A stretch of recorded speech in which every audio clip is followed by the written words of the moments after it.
welcome to this tutorial.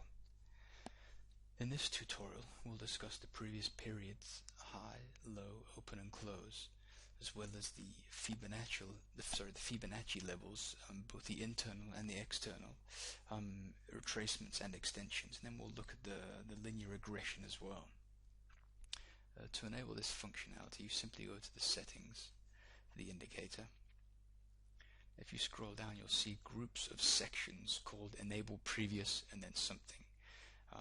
The indicator supports previous years, previous months, previous weeks, previous days, and then for the scalpers, the previous 4 hour and the previous 1 hour price action.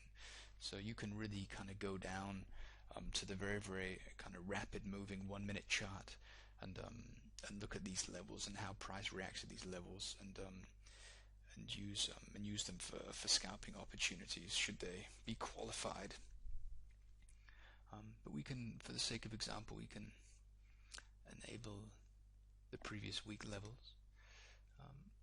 We'll do that here. We simply set the previous week high or low value to true, and for the Fibonacci levels we'll simply set this to true as well. And let's maybe do this for the previous 3 weeks, like this. Sorry, when it says 3 here, you'll actually see 4 on the chart, and it's because when it's set to 0, it'll only show the current, the previous period being drawn, the current price action. But if you set it to 3, then you'll actually see the current plus the 3 previous. So you'll actually see 4 here now.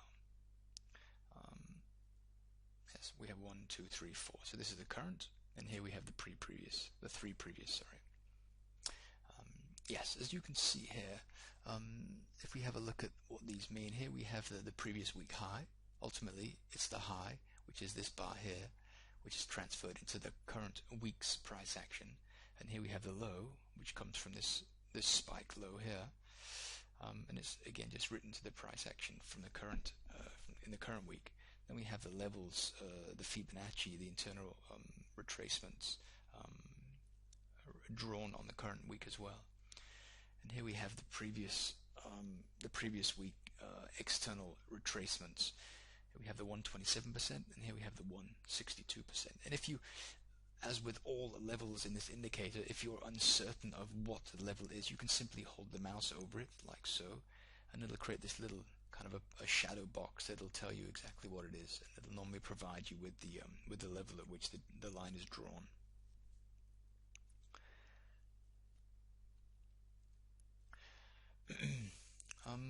Moving on, let's have a look at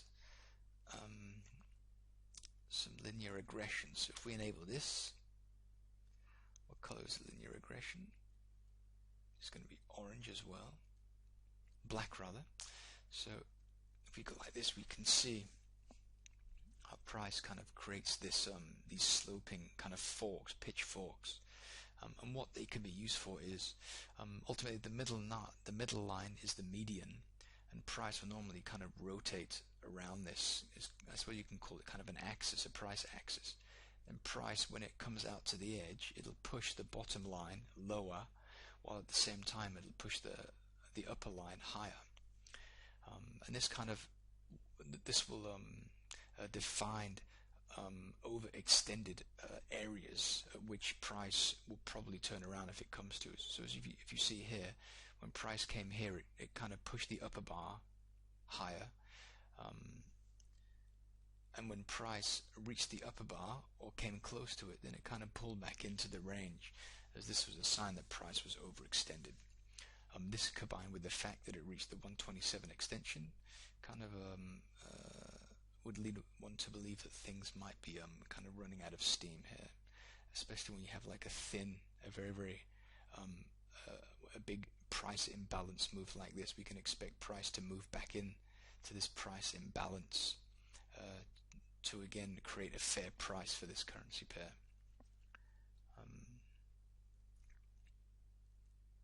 Yes, and you can enable this stuff for as I mentioned, many different periods. If we have a quick look at the 4 hours levels, we'll do these two here, and we'll do this maybe for maybe the previous, where are we? Previous 13 4-hour bars. Here we have to go on the lower time frames to see these. You can see here the same applies here. We have our low for the 4-hour bar, the previous 4-hour bar. We have our high, and these are just kind of drawn onto the current price action. And again, we have our linear regression. So everything is just the same, but then these settings allow us to kind of zoom in on the very on the faster moving price action, and we can kind of just scroll through it and have a quick look at what's going on. You can see here these linear regressions kind of show us kind of what price is doing, how it's trending, if it's trending, what's going on. I'm not a big user of linear regressions. I've simply implemented this functionality by user request. But if you don't like them, then you can simply turn them off, as goes with all the other functionality indicator as well. These levels, of course, won't provide much sense to be drawn on greater period time frames. So when you go above the 5-minute chart, they'll simply be disabled because you can't draw them on 50-minute charts. It'll look too tight and messy. And the same applies for all the levels here as well. If the current time frame is kind of too big in order to make use of the trend lines, then they'll simply be disabled. But that's it for now. Thanks for watching. I'll see you in the next tutorial.